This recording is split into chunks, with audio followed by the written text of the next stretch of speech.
সবাইকে অনলাইন ক্লাসে স্বাগত। প্রিয় শিক্ষার্থীরা, কেমন আছো তোমরা? আজকে আমি তোমাদেরকে নবম শ্রেণীর বাংলাদেশের ইতিহাস ও বিশ্ব সভ্যতা এই বিষয়ে আলোচনা করব। আমাদের আজকে অধ্যায় হচ্ছে অষ্টম অধ্যায়।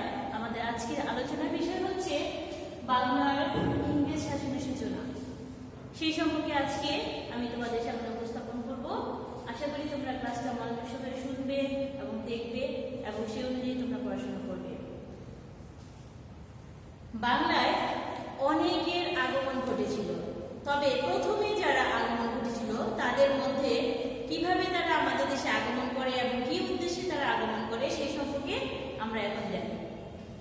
প্রাচীনকাল থেকে ভারতবর্ষ ছিল প্রচুর ধন সম্পদে পরিপূর্ণ, বিশেষ করে বাংলার মাটি ছিল সোনার চেয়েও খাঁটি, অর্থাৎ মাটি ছিল খুবই উর্বর, যার কারণে বাংলায় যে কোনো ফসল ফলত। এই অঞ্চলে স্বয়ংসম্পূর্ণ গ্রামের মানুষের জীবনযাত্রা ছিল অত্যন্ত সুন্দর। কৃষকের ছিল গোলা ভরা ধান, গোয়াল ভরা গরু এবং পুকুর ভরা মাছ। এটা হচ্ছে এখন বর্তমান সময়ে এটা একটি মজার বিষয়ে পরিণত হয়েছে। তাঁতিদের হাতে বোনা কাপড় ইউরোপীয় বাসীদের চেয়ে কাপড়ের চেয়ে উন্নত ছিল আমাদের সেই সময় তাঁতিদের বোনা হাতের কাপড়। আজ কিন্তু আমরা সেই অবস্থানে নেই। আজ আমরা অর্থনীতির দিক দিয়ে অনেকটা দুর্বল হয়ে পড়েছি। বিভিন্ন মশলা, বিভিন্ন কুটির শিল্পের তৈরি বিভিন্ন পণ্য বিদেশে রপ্তানি হতো সেই সময় আমাদের। সেই সুবাদে সেই লোভে বিভিন্ন বণিকেরা পশ্চিমা দেশের বিভিন্ন দেশ আমাদের দেশে আগমন করতে শুরু করে। তাদের মধ্যে ইউরোপীয়রা সর্বপ্রথমে ছিল।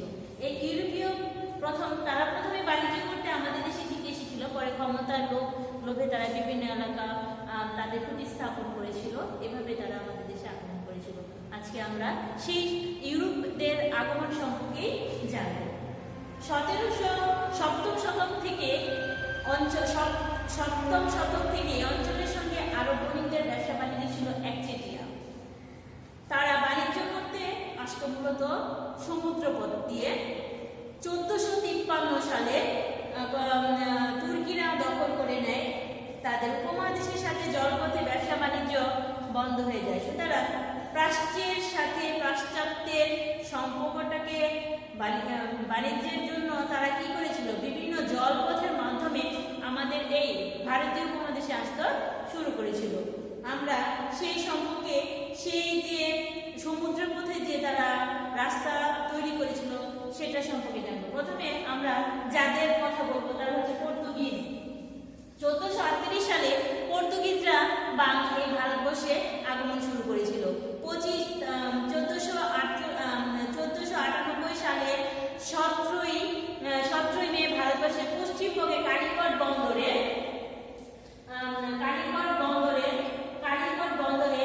ভাস্কো দা গামা, পর্তুগিজ নাবিক ভাস্কো দা গামা একটি জলপথ আবিষ্কার করেন এবং আমাদের দেশে আসতে শুরু করে। এভাবেই জলপথে তাদের যোগাযোগের যাত্রা সূচনা শুরু হয়। পর্তুগিজরা ব্যবসা বাণিজ্য উদ্দেশ্যে দেশে আসে, কিন্তু পরবর্তীতে তাদের সাম্রাজ্য বিস্তারের চেষ্টা তারা করতে থাকে। পরে আস্তে আস্তে কি করে, তারা এদেশে বিভিন্ন কুটি স্থাপন করে। তারা প্রথমে কালিকট, তারপর হচ্ছে চৌল, বোম্বাই, সালসিক, ভেনিস, কোচি, গোয়া, দিউ প্রভৃতি বন্দরে তারা কুটি স্থাপন করে। কিন্তু 1538 সালে তারা চট্টগ্রাম এবং সাতগাঁও বাণিজ্য কুটি নির্মাণের অনুমতি লাভ করে এবং 1579 সালে হুগলি নামক বন্দরে তারা কি করে, তাদের উপনিবেশ গড়ে তোলে।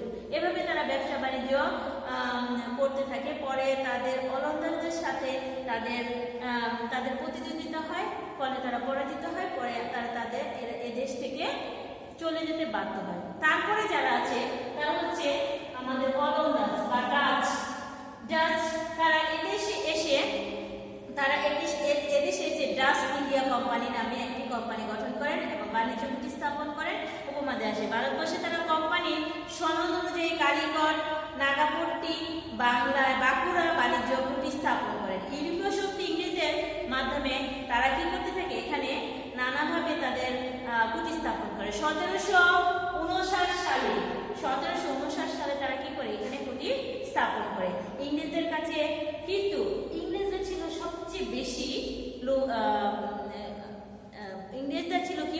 সবচেয়ে বেশি চালাক চতুর, তারা কি করেছিল, এই ওলন্দাজদের সাথে বা ডাচ ইস্ট ইন্ডিয়া কোম্পানিদের সাথে বাণিজ্য করে এবং তারা এক সময় তাদের সাথে পরাজিত করে আমাদের দেশ থেকে চলে যায়। তারপরে যারা আসে তারা হচ্ছে ডিনেমার্ক। আমরা ডিনেমার্ক বা ডেনমার্কের অধিবাসীদেরকে ডিনেমার্ক বলে থাকি। তারা এদেশে 1620 সালে কুটি স্থাপন করে, তারপরে 1676 সালে শ্রীরামপুরে কুটি স্থাপন করে এবং এই কুটি এদেশে লাভজনক ব্যবসা করতে তারা ব্যর্থ হয়, কারণ ইংরেজদের সাথে তারা পেরে উঠতে পারে না। পরে তারা লাভজনক করতে ব্যর্থ হয়, পরে তারা তাদের কুটি ডিনেমার্করা তাদের কুটি বিক্রি করে, ইংরেজদের কাছে বিক্রি করে তারা এই দেশ থেকে চলে যায়। তারপরে যাদের কথা বলবো, যারা আমাদের দেশটাকে প্রায় 200 বছরের জন্য আমাদেরকে গোলাম বানিয়ে রেখেছিল, সেই ইংরেজরা, সচতুর ব্যক্তিরা। সমুদ্রপথে ইউরোপাসী বণিকদের সাফল্য, প্রাচ্যের ধন সম্পদ, প্রাচুর্য ইংরেজ বণিকদের অঞ্চলে ব্যবসা বাণিজ্য উৎসাহিত করে এই অঞ্চলে ইংল্যান্ডের একদল বণিক ইস্ট ইন্ডিয়া কোম্পানি নামে একটি কোম্পানি গঠন করার অনুমতি নেয় নবাব সিরাজউদ্দৌলার কাছ থেকে।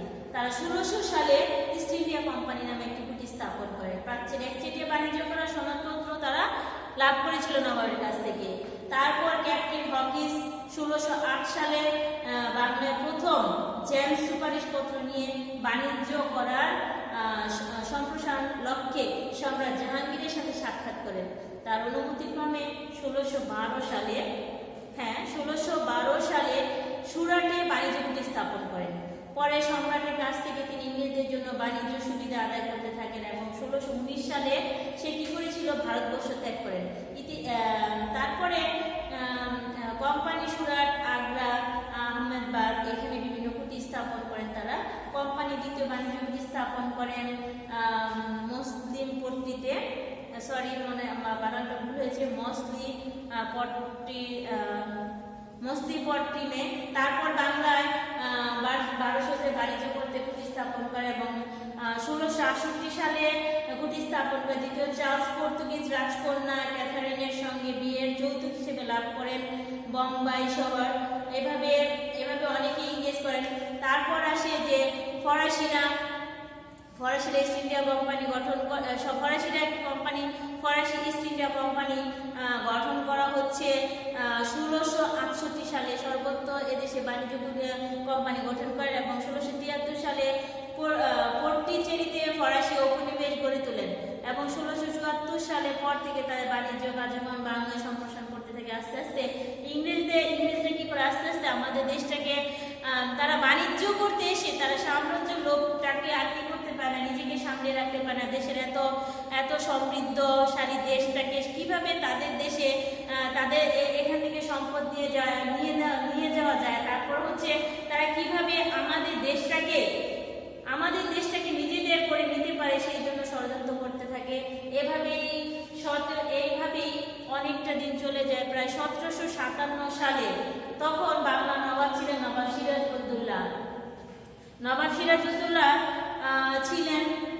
সিরাজউদ্দৌলা সম্পর্কে আমি একটু বলি। নবাব সিরাজউদ্দৌলা ছিলেন খুব অল্প বয়সে, যার কারণে কি হয়েছিল, নবাবের পক্ষে সুষ্ঠুভাবে দেশ পরিচালনা করা সহজ হয়নি, কারণ তার আত্মীয় স্বজন এবং বড়রা কি করেছিল, তার বিরুদ্ধে ষড়যন্ত্র করেছিল, যার ফলে তার পক্ষে সুন্দরভাবে দেশ পরিচালনা করা সম্ভব হয়নি, কারণ তার সাথে ষড়যন্ত্র শিকার হয়েছিল। 1740 থেকে 1756 সাল পর্যন্ত আলীবর্দী খান বাংলা, বিহার, উড়িষ্যার নবাব ছিলেন। প্রাচীনকাল থেকে তিনি সহজভাবে বাংলা শাসন করেছেন এবং তার সময়ে মারাঠা বর্গীদেরকে দখল করে নেন এবং সেই সময় যখন আলীবর্দী খান মৃত্যুর পর তার বড় মেয়ে আমেনা বেগমের পুত্র সিরাজউদ্দৌলাকে ক্ষমতা দেওয়া হয়, কিন্তু তার আমেনার বোন ছিল ঘসিরি বেগম। তার পক্ষে সে কি করেছিল, সে তার বিরুদ্ধে নবাবের বিরুদ্ধে ষড়যন্ত্র করতেছিল। সে চেয়েছিল তার ছেলেকে নবাব বানানোর জন্য, যার কারণে কি হয়েছিল, পরিবারের মধ্যে দ্বন্দ্ব হয়েছিল এবং এই ঘসিরি বেগম তার বিরুদ্ধে তার যে আমলা মন্ত্রীরা ছিল, তার যে সদস্যরা ছিল তারা কি করেছিল, তার বিরুদ্ধে ষড়যন্ত্র করে তার ছেলেকে নবাব বানানোর জন্য ষড়যন্ত্র লিপ্ত হয় এবং কিভাবে তাকে সরানো যায় সেই কারণও তারা দেখিয়েছিল। এর সাথে যুক্ত হয়েছিল নবাবের যে সেনাবাহিনী ছিল তার প্রধান ছিল। এই হচ্ছে এখন আমরা জানবো পলাশী যুদ্ধের কারণ বা ফলাফল। পলাশী যুদ্ধের কারণ, বাংলায় নবাবী শাসন শুরু হয়। পলাশী যুদ্ধের কারণ, পলাশী যুদ্ধের কারণ একে আমরা প্রথমে আমরা বলতে পারি সিরাজউদ্দৌলা বাংলা সিংহাসনে বসার প্রচলিত নিয়ম অনুযায়ী ইংরেজরা নতুন নবাবকে প্রচলিত নিয়ম অনুযায়ী প্রচলিত উপঢৌকন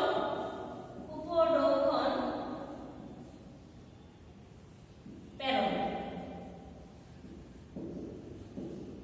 একটা নিয়ম হচ্ছে, নবাবীদের একটা নিয়ম ছিল প্রথমে যে তারা যখন কোনো নবাব হবে তখন তারা কি করবে, নবাবকে উপহার হিসেবে কোনো কিছু পাঠাবে, এটাকে উপঢৌকন বলা হয়। কিন্তু ইংরেজরা সেই সময়ে তার কাছে কোনো উপঢৌকন কোনো কিছুই পাঠায়নি, এর সঙ্গে কোনো সৌজন্যমূলক সাক্ষাৎও করেননি। মানে ইংরেজদের এই অসৌজন্যমূলক আচরণের ফলে নবাব ক্ষুব্ধ হন। তারপর হচ্ছে নবাবের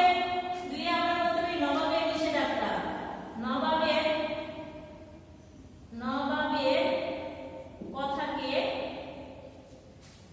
অমান্য করা। নবাব কি করেছিল, নবাবের কথাকে অমান্য করে, নিষেধাজ্ঞাকে অমান্য করে তারপর তারা কি করেছিল, দুর্গ নির্মাণ করেছিল। তারপর হচ্ছে দপ্তরে অপব্যবহার, তারা যে অফিসগুলো যে খুঁটিগুলো পেয়েছিল, তারা যে খুঁটিগুলো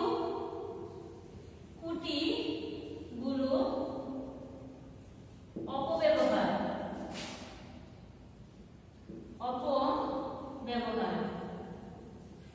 তারা যে খুঁটিগুলো পেয়েছিল সেগুলো তারা বিভিন্ন অনীতিকর কাজে যুক্ত ছিল। তারা সেই সময় আরেকটা কাজ করতো, তারা প্রজাদের বিরুদ্ধে বিভিন্ন ষড়যন্ত্রেও লিপ্ত ছিল। ইংরেজ কোম্পানি দপ্তরে অপব্যবহার করলে দেশীয় বণিকরা ক্ষতিগ্রস্ত হতো। তারা কি করতো, নবাব দপ্তরকে অপব্যবহার করে নিষেধাজ্ঞা করে বাণিজ্য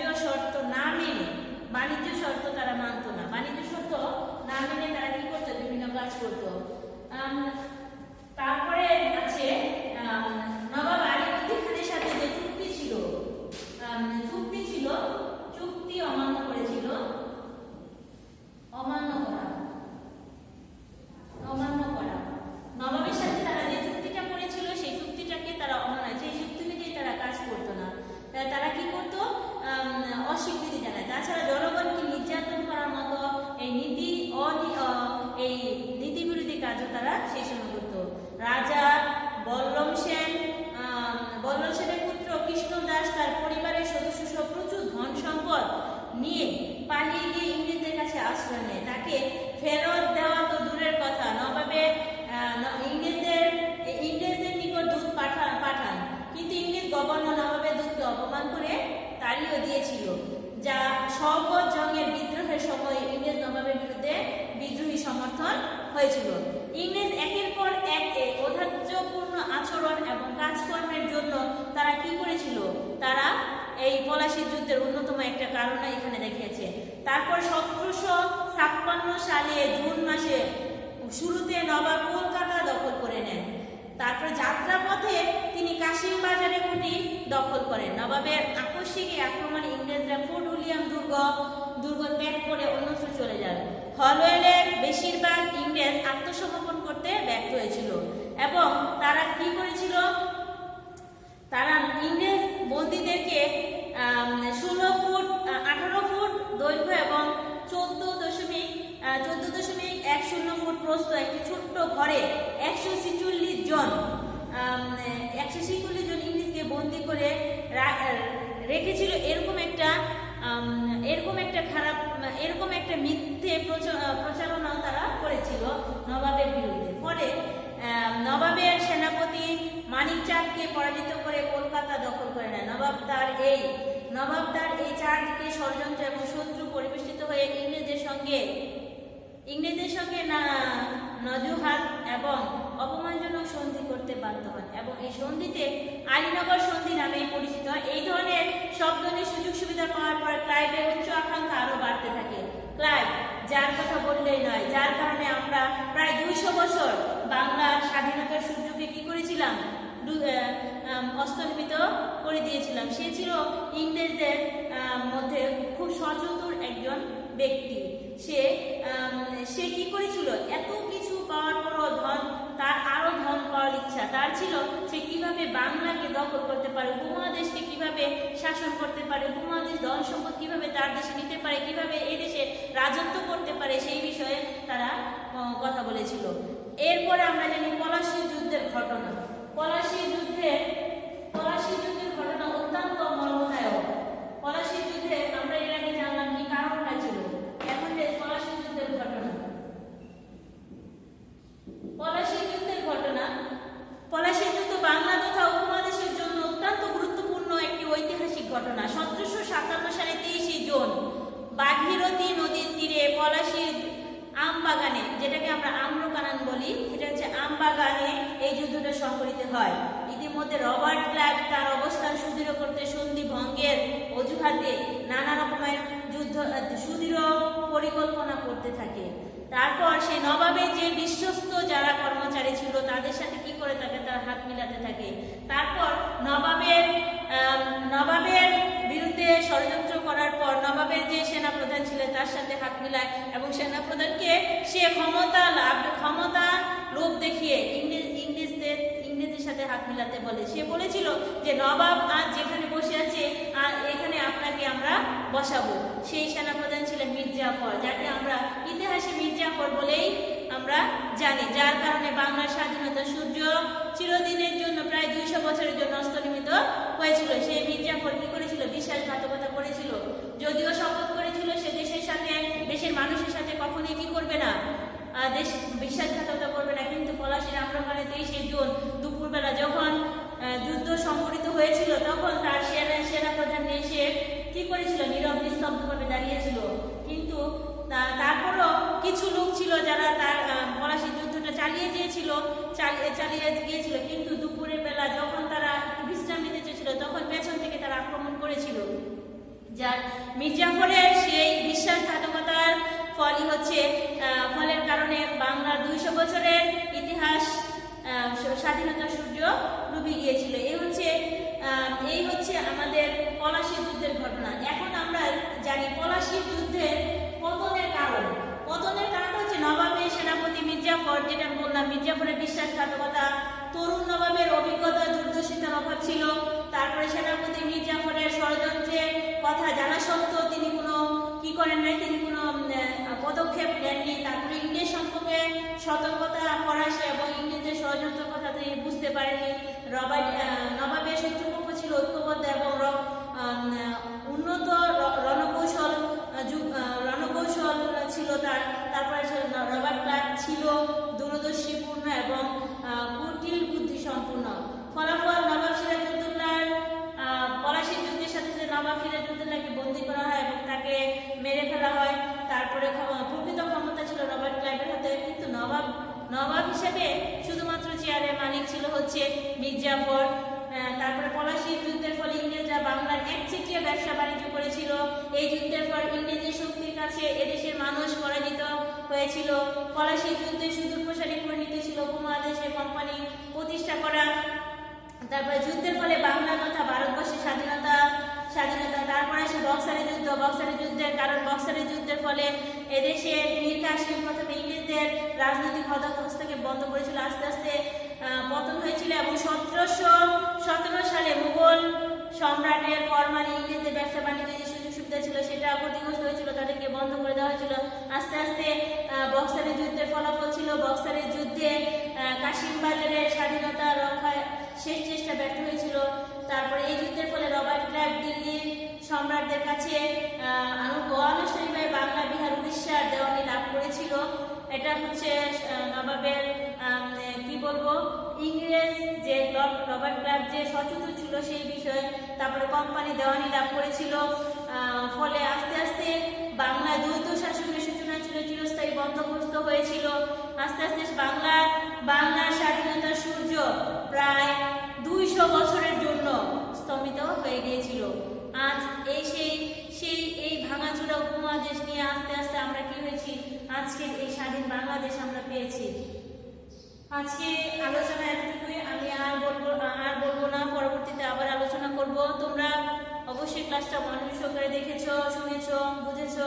আশা করি তোমরা তোমাদের যে মেইন বইটা আছে সেটা ভালো করে একটু পড়বে, তাহলে তোমাদের বহু নির্বাচিত প্রশ্নগুলো উত্তর দিতে সুবিধা হবে। তোমরা ভালো থাকবে, সুস্থ থাকবে, বাসায় থাকবে, স্বাস্থ্যবিধি মেনে চলবে। আল্লাহ হাফেজ।